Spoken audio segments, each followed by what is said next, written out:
What's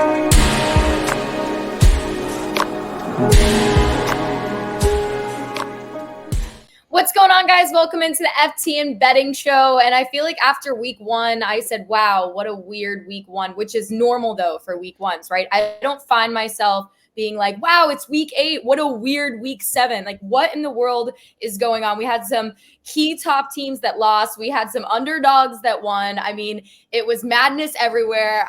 I don't know how our picks fared well after this week. I know I had like a parlay where it was like 49ers money line was the easiest leg of that parlay to hit.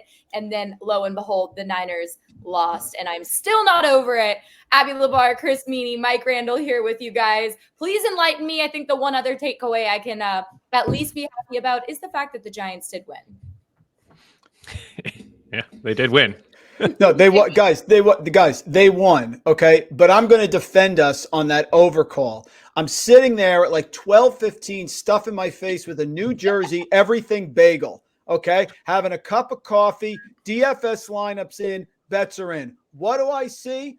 A wind gust comes right in front of me here in North Jersey, takes the metal table and the metal umbrella, blows it right down the middle of the street. At that point, guys, I knew our over was killed. Okay, but that when you do a show earlier in the week, that's the stuff, that's the unknown. Big metal table just going down like, Dorothy and Toto and the Wizard of Oz. That's just so frustrating. A sign of things to come for the week. Yeah, for me personally, it was definitely my worst week of the season. Maybe one of my worst weeks ever handicapping in terms of sides and totals. It was not a good week. I was on the wrong side of a lot of coin flip games. And no real excuses, but man, even being on the under in the Browns and the Colts game, like couldn't been more wrong about that. Nearly 80 points scored in what was one of the funnest games of the week. Gardner Minshew with 2 rushing touchdowns, Bijan Robinson with 1 touch. It was an extremely weird week. It got capped off with a 9-1 same game parlay I hit in the tracker. And I needed 2 catches in the final minute from Ray McLeod. And I was just pulling my hair out halfway through the game. Like, what am I doing? Putting my hard-earned dollars on Ray McLeod. Like, are you kidding me with that? Really? And then I just got lucky at the end. So maybe it's a sign of things to come. I'm happy week 7 is off. Done. 6 teams on bye. Everybody is back. Let's go. Week 8. Let's turn the page. Let's have a week here. Like, and we were just trashing the Patriots last show. And then here they come. What the heck is that? Like, I'm out of now. Just, what are you doing, I hated last week. I know. It was weird. So let's start there because Buffalo has a chance to kind of rebound here. Thursday Night Football, quick turnaround. That was just, I honestly, like, we were going so hard on the Patriots last week. We were like, there's no way they're going to win. This is going to be a disaster of a game. And New England fans are all screaming and cheering still. So here's a look at, obviously, the spreads and the lines. Bills, Bucks, guys. So, Randall, I know there's a specific prop that you like in this game, but I just want like overall thoughts on the Bills right now. Like, what in the world happened and how do they fare against the Bucks this week? Abby, it's got to be a MOG game, M-O-G, Mother of God game. That's what it has to be because they've struggled the last couple of weeks. Here comes a Bucks team that's limping in. Baker Mayfield, injury. He's questionable. Chris Godwin, questionable. Rashad White could not run against us if we were a defensive line. He's one of the most inefficient runners in the league. This has got to be a slam. I don't know if it's going to be. My specific prop in this game is James Cook. I like James Cook going over his 70.5 rushing and receiving yards, minus 115 on Caesars. My rationale is this: Damian Harris, injured reserve, recovering. God bless him. It's either Cook or Latavius Murray. And Cook is involved in both phases, rushing and receiving. Murray is the slam back at the goal line. But Cook has been prolific. He's been a great receiver for them. Last week against the Patriots, 3 receptions, 46 yards, and a touchdown. And he always gets guys at least 10 to 13, 14 rushing attempts as well. I don't think there's going to be a problem here against Tampa Bay. His versatility is great. Just like I hit on Tony Pollard a couple weeks ago, I don't want to play the guessing game of which one it is, so we're just going to combine them both. And in this game, no Dawson Knox. People are saying Kincaid's going to step up. People are saying Khalil Shakir is going to step up for my best ball teams. I hope that's true. However, I think it's James Cook who is going to be involved more. Feel safe about this one. Bills should roll, and Cook should be heavily featured. Yeah, they should roll. But I actually saw on our Edge tool today that it's showing Josh Allen under 1.5 passing touchdowns, plus 123 at Caesars. How do we think Allen plays in this one? I know he's struggled with like the the turnovers, and the Bucs are really good. I think they have like the second best turnover differential. Oh, he's got something. He's got something. I like the over. Look at this. What a ridiculous pad this is. Going against FTM Bet's edge tool. I am. It's it is nerve-wracking to do something like that, but I will always take, and I'm seeing at Caesars -135 for Josh Allen to toss 2 passing touchdowns. I will always take that. Because I know that the upside is there. You're right to ask the question, what the heck is going on with Buffalo? It's 2 weeks in a row now. It's some bad turnovers. Bills Mafia will tell you that they want to stop running the football. I think that they need to have more of a balanced attack and try to have some sort of ground game, which, I do like the pick there, even though it is the Bucs defense and James Cook. We talked about it last week with the rushing and the receiving. It didn't work out for Raheem Mostert.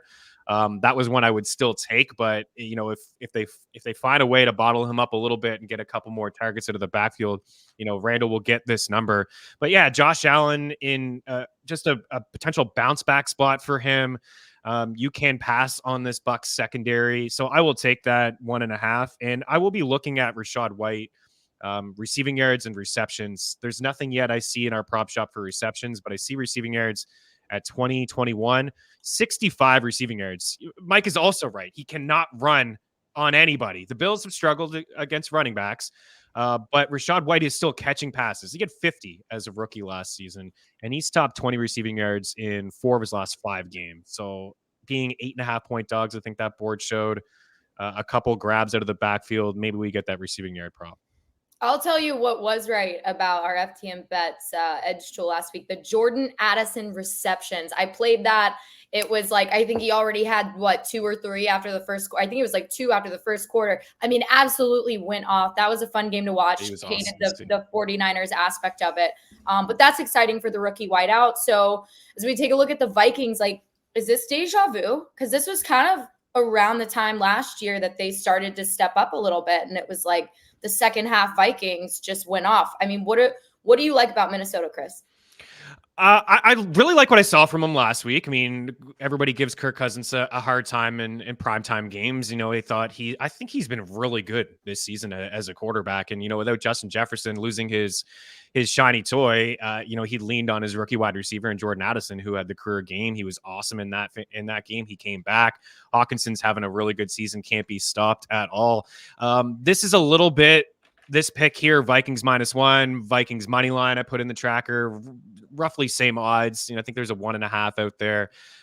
So on the road here, this is more about Green Bay and Jordan Love. I'm just not impressed. And Randall, credit to you picking the Broncos to win last week. Right, you just talked about them as a survivor pick. Wish I would have took that advice. Oh my gosh, I forgot we had that discussion. Wow. Yeah. Wasn't easy, but we got there. Yeah. no doubt. Got there towards the end, but Jordan Love, 6.5 yards per pass attempt. It's 24th in the NFL, 57% completion rate. Only Hoyer, PJ Walker, and Dorian Thompson-Robinson have worse numbers than that. Those guys have started to combine maybe 3-4 games, a 10-7 touchdown interception ratio. I'm just not impressed with what I've seen from Jordan Love and this team. And even the running game at the moment, A.J. Dillon, Aaron Jones, how healthy is Aaron Jones? And the Vikings have actually been okay defensively. They've been a little bit of a surprise. Our DVOA statistics there, 15th in total DVOA, 12th against the run, 3.6 yards per carry on the ground. So I know that it's a team that you can pass on, but I'm just not feeling the vibes with Jordan Love and this young offense. It doesn't sound like Christian Watson's going to play.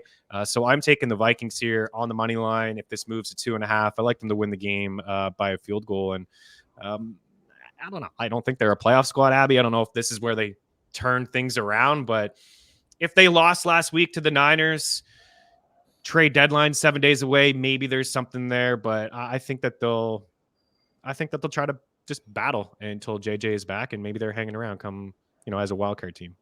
Yeah, I think it's more so like coming out of that Vikings San Francisco game, more so like, what does it say about San Francisco right now? Because they were so good to start, and then the loss to Seattle, they came and they won a bunch of games after. So I'm loving the San Francisco-Cincinnati game. I think this is going to be very telling for both of these teams as far as where they're at, because it's like the Bengals, is everyone healthy? How's Joe Burrow? They had a week of rest. I'd be curious. I don't know. You guys are the stat gurus here. I'd be curious, what is a team's record against the spread going into the bye week? Like, is San Francisco kind of just like looking at that bye week being like, oh, like, we just got to get there? And then the Bengals are like fresh off of it. Sometimes you argue, oh, whoa, see those bubble? Where did that come from? Those animations. Oh, did there. you? We got I just went like that and we got the animations. We've learned recently that our cameras on these fancy computers we have, if you do certain signs or signals, like emojis pop up. So I don't know if you guys saw the little bubbles that just kind of came out of nowhere. I didn't know see it either. George knows how to do it. He was doing it with me the other day on Mean Streets. It was like fireworks and everything, but clearly we don't know what we're doing. So anyways, so yeah, so like Bengals too well rested, like, or are they the perfect amount of rested? What are you thinking about this game, Randall? Yeah, I don't think the Bengals are very good. And I'm not being fooled. I know the popular thought here, overwhelming amount of bets on this game are on the Bengals. Why? Chase, Burrow looking healthy. Here they come. I don't buy it. I think this San Francisco team needs this win in the worst way. They're coming back home. I still don't like Joe Mixon. Again, makes Rachaad White look efficient on the ground. I do not like this Bengals team. I know we think they've turned a corner, but San Francisco is going to be ornery. They need this game badly. A large amount of bets on the Bengals. I am going the other side. San Francisco minus 5.5 against Cincinnati. I do not think that San Francisco, with the way that they are structured and all their goals this year, and they didn't have Deebo Samuel last week. I expect him to be back. I do not think they're losing 3 games in a row. They shouldn't have lost to the Browns. That was unlucky. They shouldn't have lost to the Vikings either. Weren't super efficient. Brandon Ayuk coming home. Brock Purdy. I believe in this team. Will Trent Williams be back? I like the Niners. I'm laying the points. I get it. Most people are going to be on the other side, and they're like, we've seen it with the Bengals.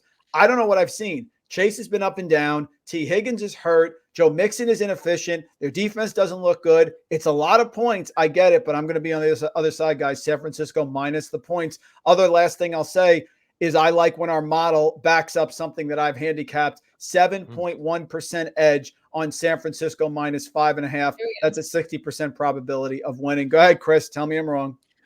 No, it's I mean, I don't like to be on the side of the public. I'll tell you that. But I think that the bye did come at the right time for Cincinnati. They looked right heading into that bye. Small sample size, but the last 2 years coming out of a bye, they're 2-0, 30 plus points scored in each of those games. I think that there's something going on at the moment with the Niners, and I think it's we're here recording on a Wednesday. Having Trent Williams and having Deebo Samuel will be key. I actually think that they're trending in the wrong direction. We'll see how that does play out, but it is a very small sample size of Brock Purdy with Deebo Samuel and without Deebo Samuel, but I'm talking 9.1 yards per attempt, 70% completion rate with Deebo, 8 touchdowns, 0 picks. And then without Deebo, a 61% completion rate, 3 touchdowns, 3 picks, 7.3 yards per attempt. He had a couple opportunities in that game against the Vikings in what is a mediocre secondary. To get back into that game, and he just wasn't able to make those throws. So I'm not saying that he's going to turn into that Mr. Irrelevant last pick of the draft, 7th round rookie quarterback.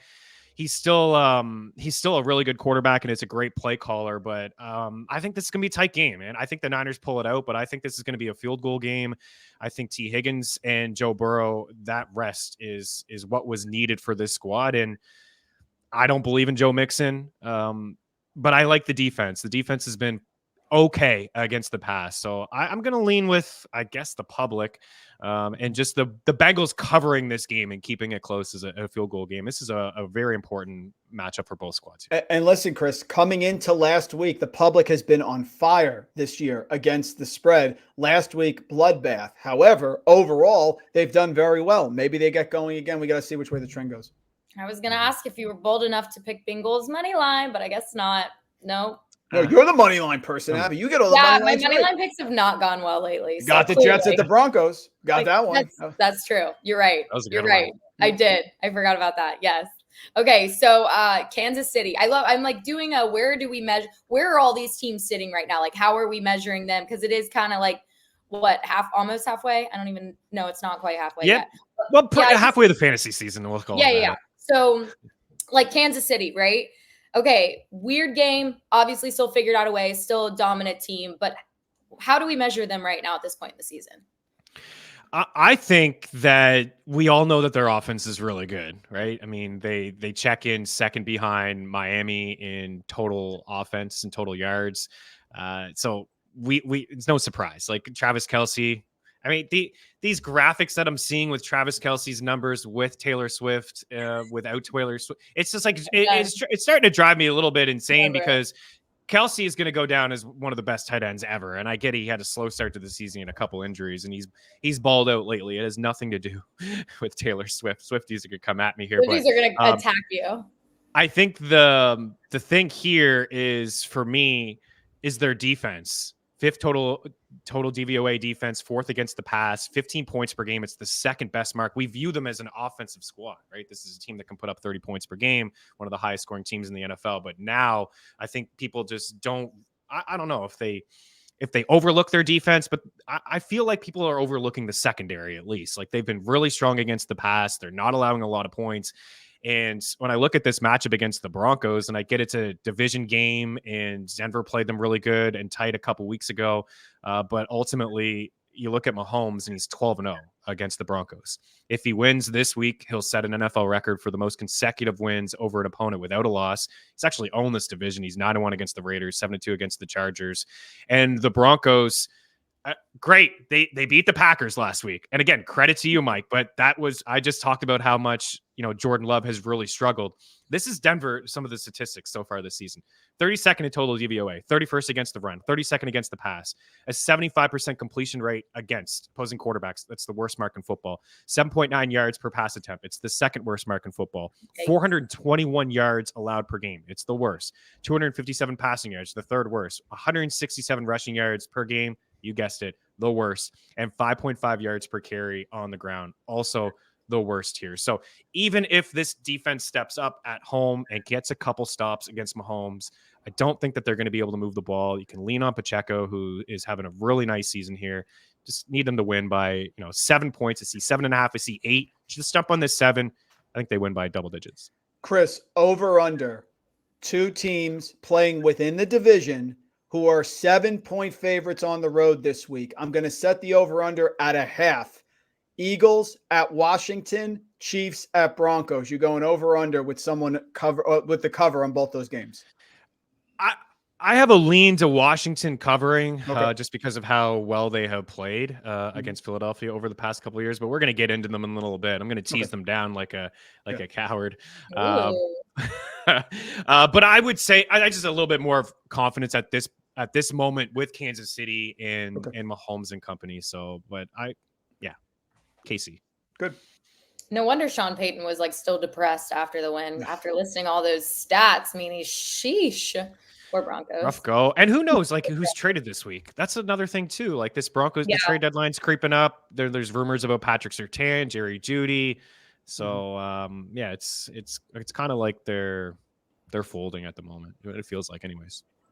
Well, guys, the undrafted rookie out of Shepherd University, who would have thought this is who is going to help the Bears somehow pull out a win? I mean, talk about weirdness happening yet again. Good for Chicago, though, or Chicago fans, at least. They need something to believe in. It sounds like this might be the guy for a second, huh? What a crazy game. Now, they've got the Chargers, though. I think we've talked about this before. The Chargers, a team that does their record necessarily reflect how they've been playing? I think we've agreed, not necessarily. I think they're a better team than what the record shows.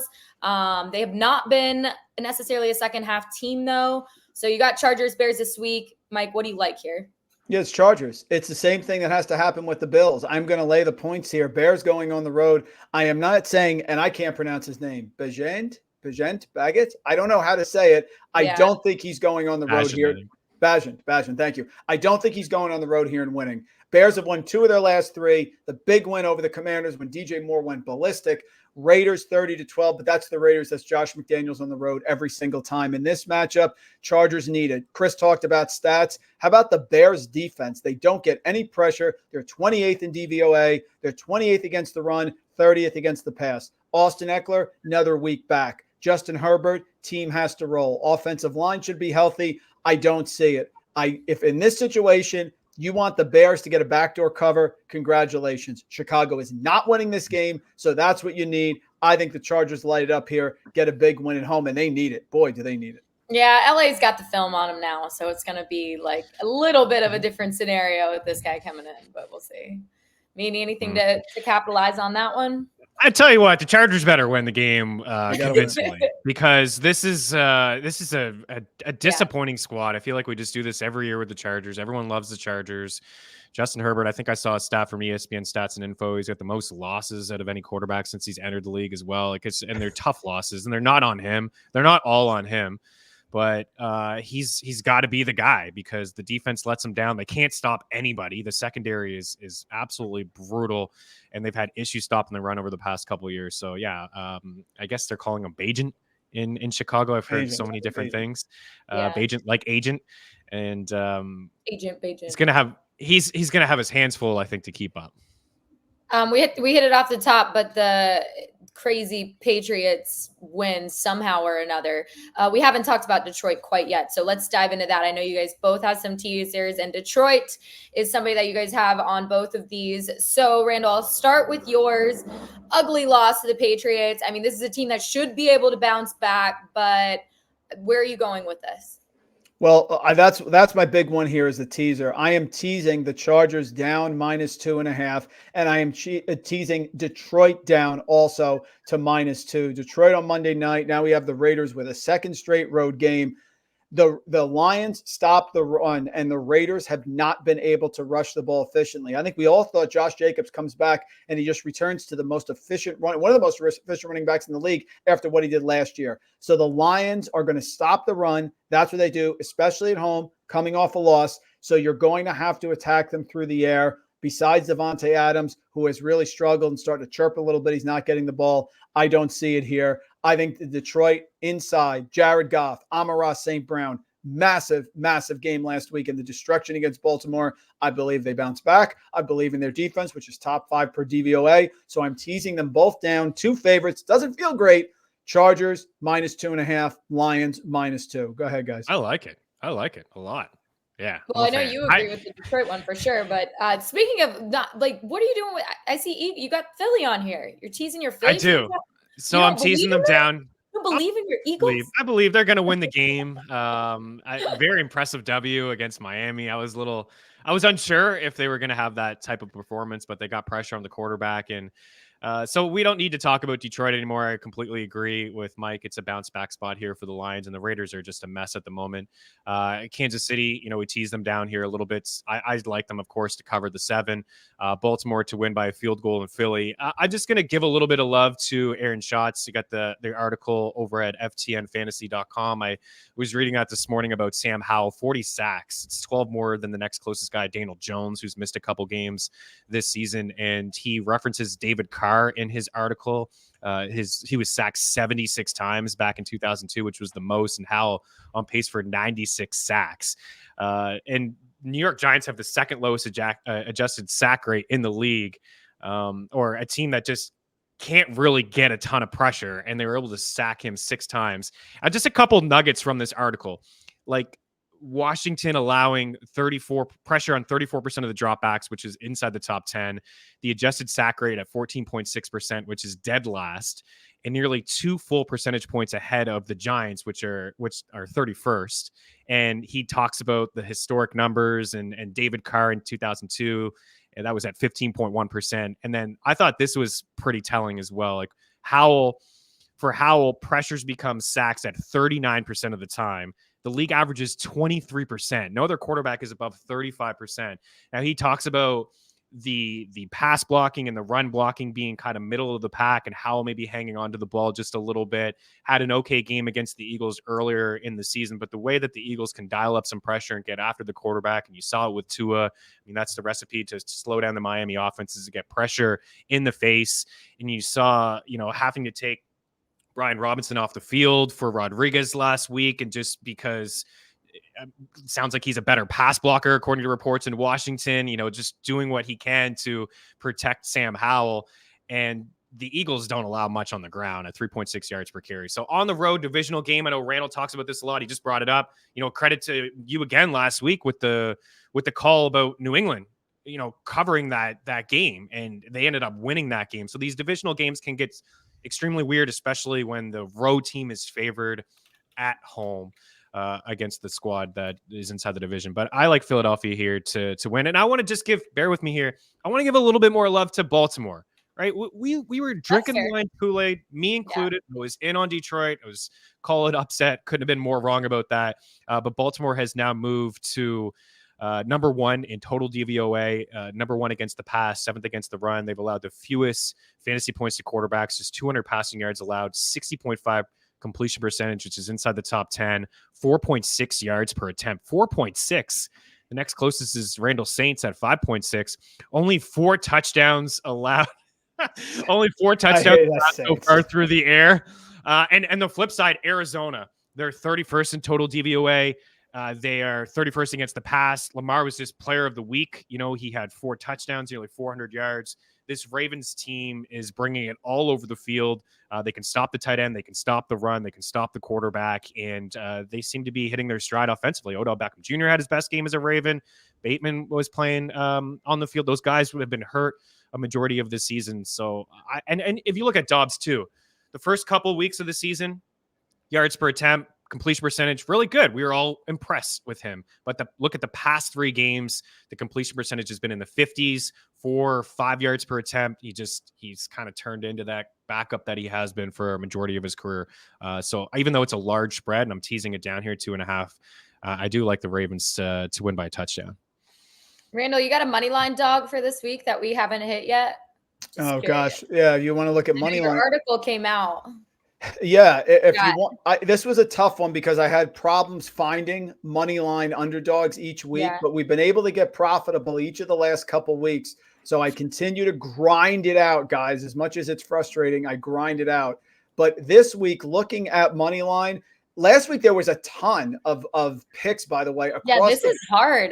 Yeah, it's hard because this week there's a lot of large spreads, and it's not like you want to look at those, but you prefer when they're a little closer. I am going back to Pittsburgh, guys, here. And I did this earlier in the year, and I'm going back to them again, plus 2.5 against Jacksonville. Remember, I picked them opening week against San Francisco, and they didn't cover. Well, what they do from that point on, they covered against the Browns and Ravens and won both of those games. So that makes Mike Tomlin, as a home underdog, 17-5-3. That's 77.3% per Bet Labs against the spread. You want to talk about the bye? They're one of the few teams that came off the bye and actually performed well, winning on the road at the Rams. Najee Harris scored a touchdown. The apocalypse is upon us. And Deontay Johnson coming back is huge because Kenny Pickett is a guy that needs to see you open to throw it. And Deontay Johnson gets open. He's back. Pickens did well. The running backs are doing well. Warren should be great out of the backfield against the Jaguars. Now Jaguars on the road. Calvin Ridley, side of a milk carton this year. I am backing Pittsburgh, getting 2.5 as a money line underdog. Going back to Tomlin, historically great in these spots. Yeah, there we go. Abby, love it.